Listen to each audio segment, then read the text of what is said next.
abusa for ma kwa baba Emadek TV so me pacho and then your first time o hwe Emadek TV am pacho no wa follow no wa subscribe am na wa share no di one dance a true bi say omra meka Emadek abusu ko no ene me the news bi na ebrem ya me the news bi na na mframanu manfo bia pese se maka cho se nsema ekoso de se bibi ekoso bia me de bre mahwefo ene matifu na yenko ne yenko tie news na ekoso Ghana yenkone yenkoti sabe obi ewo nimudie but oni nyansa nimdie yekosuku kosua entete eja ne nane nananom e kire wo fie ne nyansa de onyankopon otwe di ampon ono no de ma de bi na omomo aban mu yusu ma yesese sesi ano mu yusu nimdie because eto de bi a hwe fie nyansa na enhye de ni ho.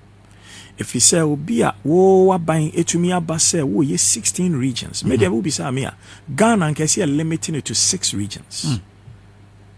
Now you're 9. And I be 10. And I be 16. And to Ghana, see 4 regions now as a state. Ghana ye state bang and a Susan California or America. Ye state bang and a Susan Lagos State or Nigeria. Ye pesi a chere say Dangote mu ebu factory no. Yeah, and ye nim the and ye to me the manage Lotto kiosk. If you say ye change one kitten, and some kitten, no, Obian in the VH, Obian in the die, Obian in the ex gracia, Obia Adeng. Nyansa ben ye dibu mine. And Tino Sabi US code 3110 no. Time John Kennedy wuye ya president fufrobedi so no. And obi try e call mrashe bedwem say. Nia Kennedy ye no mum yenhwe ye na anya adaache obi be ye worse enti ahyamra emra nti no ano no since then Adam Clinton no ebusiafo George Bush no ebusiafo which is obi na ebusiani bi aba aban mu say ye no kran say we ebusiafo etumpon saa wo mum punti no bi abehu nyansa a ye de ye ya yedwuma de ye pesaminkum nya de pesika no enye say nyansa na na ye de somoman e say pesaminkum nya ye mfa somoman obi oya pesaminkum nya bia wonim de no onya kwan bi e de betena oman adwuma ho a o de bo oman ni epo. This is the truth. Wo biara wo wanim de ene ani bre a wo de fom wa wo siga say sabe wo pesika bebre wo hia ni bre kakra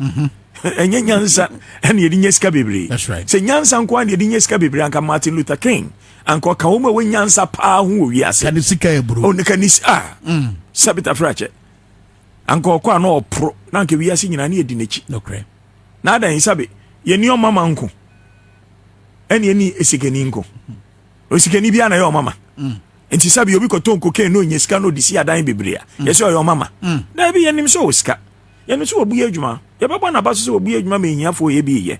enso ye peneso so ye kromfo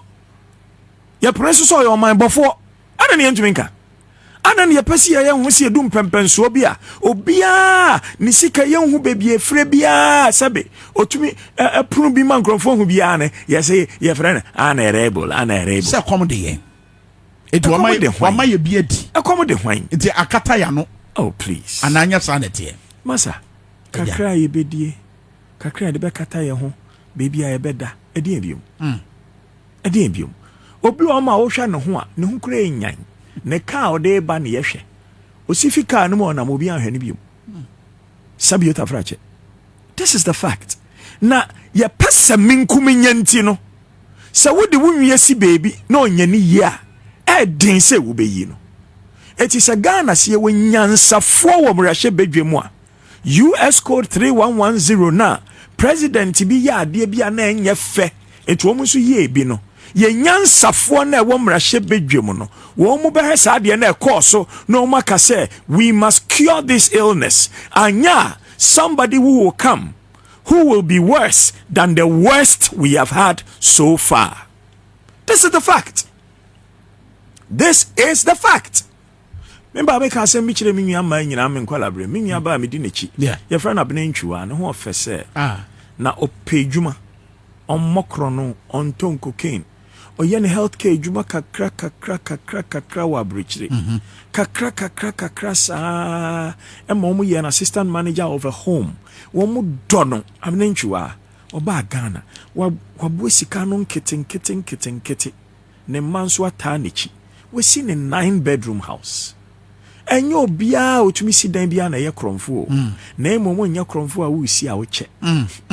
wo che ka wonya kromfo a wo si a wo che eno na ya na babunu ni enti ase na ebi nso wo ho nso a sebe wo nya kromfo na ejuma na wo mu ye na emu mfaso dooso se si asa wo ye Ghana ni na wo ko China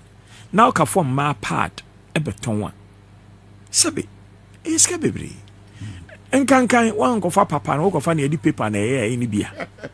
na enu ne hiafo beta sika bebre enti nia otumi ya nia Kwesi broni friend profiteer regno that's right ono so nya ne sika bebre ese won a wo mani hyedamre ade bebre na wo mu tiye no wo mu abrabo efese anyway ye pedachi bia ma ye ho ye nkwa ase eno so ye ba ya chi na ye pa ma ye ho enti besa me kai o man panyin right o man panyin Ghana for to abama ebi mo se wo kra aba no wan wene ebi mo se NDC na wene ye so mo ntia se skirt and blouse na mo ka no mo ntia se Ghana for wo bise unhu nipa 200 o mo to skirt and blouse enso ye po ye mpe won na wa bedi man panyin eye tie amanfo na o mo to aba no we busuani na wa beye bi wasom ebuye ni data bank enye sika kakra nyansa na yede pe yanko yesika enya noa ena yede som oman enti ni awa be ye no manye sika kakra manonko no bimra ekwaya ni ekwaba esesesi ani eduro no meka ho asem GBC ni nti yese ya ban me from speaking enokra ye human rights issue na unwa dinti ami misa wo mo sabieta frache Jonso Krobo sa ma on na nchen woni mpamu biema and also the cockot what's to say Jonso Krobo osi ma on na nchen woni mpamu a and also the cockot GBC yan da roma na GBC jina that's right and asabe sami obi a me ya akoto a anka GBC director general anka bi a me di ni me di 30 years that's right ko akoprise ye ko pesika bi abehwe ye ho no na ne aba ne se yaka yedieni ansana COVID-19 was recorded in Ghana no, in March 2020 now your public debt increased from 120 billion in 2016 ako 225 billion in 2019 enti yemfa ne se wan no mo woso ansana aban we yiba no 2016 na yaka 120 billion by 2019 sorry na yakane 120 billion by 2019 na issue to 225 billion yade ye na ya won manmu ye ni awo yare sabia ya won manmu a abebunu nye adwuma nye ya won manmu a efi adware yen yesi yesi cathedral if you saw my penny or so my aswafo penny na aswafo a wo mu suro so mo beka no kore ana wo mu ni abado yeso mo beka no kore no wo mu nyina apene so se wo project apesa wo ye ne ye wo mo mu wuo no wo mu ye kwasiafo sabu wo nyansa nka wo tena si wo nyansa nka wo hwo hu ye wo man pe o man so afo penny wo yare a ehin na akọ ya the sika na etua ne menso me yare a me fa plane Holland but the difference is me tua tax wo enti me kwa bi kura wo kura me kwa konya me because me private medical insurance bi e be serve me ejaw na ehiafo no wo nhwe wo musi wusi cathedral na adane dam enti sika na mo de ye no mo na mo be 16 regions so mo ye madwen se mo de si 16 regional hospitals akakraka anki anhwe nipa biara eso nya nkwanya hoden ansa no tuwa ye adwuma etua tax na we nyina mo se ye mmom abaso very well ma ya ade no enim guasie sei yese me yanka wo aban mu se sie biara wo ka ho bi esa wo ye yi wasoafo biara no wo oman asoafo panyin na so se wontumi nka nkire no a wo so ye nipa bomfo.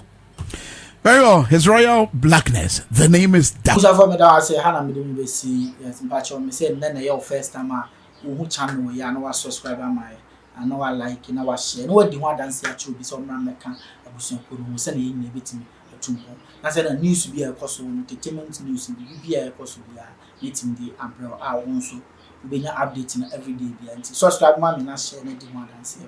makra